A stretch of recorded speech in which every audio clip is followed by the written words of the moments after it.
ស្នេហាធ្វើឲ្យឯការាល់ថ្ងៃបន្ទូលលើនិស័យហើយអ្វីមិនមេត្តា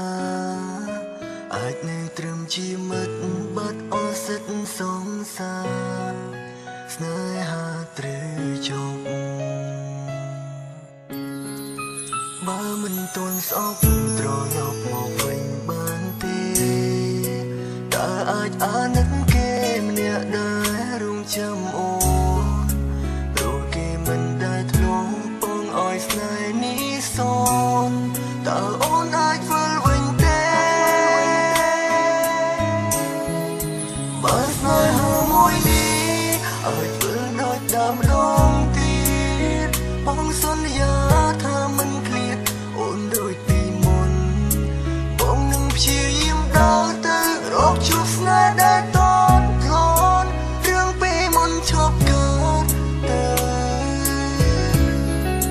បើអូនវិលត្រឡប់បងក៏ស្ម័គ្រចិត្តព្រមចាំទោះប្រើពេលរាប់រយឆ្នាំក៏បងចាំបើរឿងស្នេហាពួកយើងបងមិនបន់ដៃឲ្យបានទៅបងនឹងទៅជួបម្ដង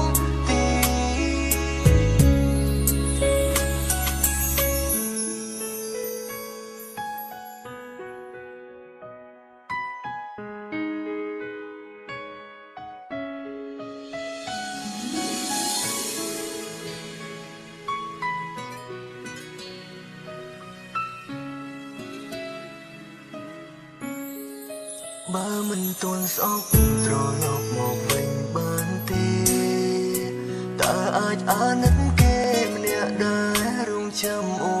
នព្រោះគេមិនដែលធ្លាប់បងឲ្យស្នេហ៍នេះសូនតើអូនអាចវិលវិញទេបើស្នេហាមួយនេះអាចវិលដូចដើមម្ដងទៀតបងសន្យាថាមិនឃ្លាតអូនដូចពីមុនបងនឹងព្យាយាមដើរទៅរកជួបស្នេហ៍ដែលតន់ធ្លាន់រឿងពេលមុនឈប់កើតទៅបើអូនវិលត្រឡប់បងក៏ស្ម័គ្រចិត្តព្រមចាំទោះប្រើពេលរាប់រយឆ្នាំក៏បងចាំបើរឿងស្នេហាពួកយើងបងមិនបន់ដៃឲ្យបានទៅបងនឹងទៅជួបម្ដងទៀតបើស្នេហាមួយនេះអាចវិលដូចដើមម្ដងទៀ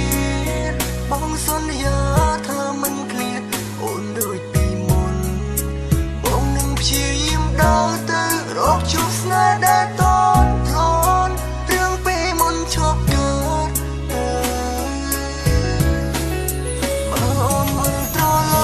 ប់បងក៏ស្ម័គ្រចិត្តព្រមចាំទោះប្រើពេលរាប់រយឆ្នាំក៏បងចាំបើរឿងស្នេហាពួកយើងបងមិនបន់ដៃឲ្យបានទៅបងនឹងទៅជួបម្ដងទៀ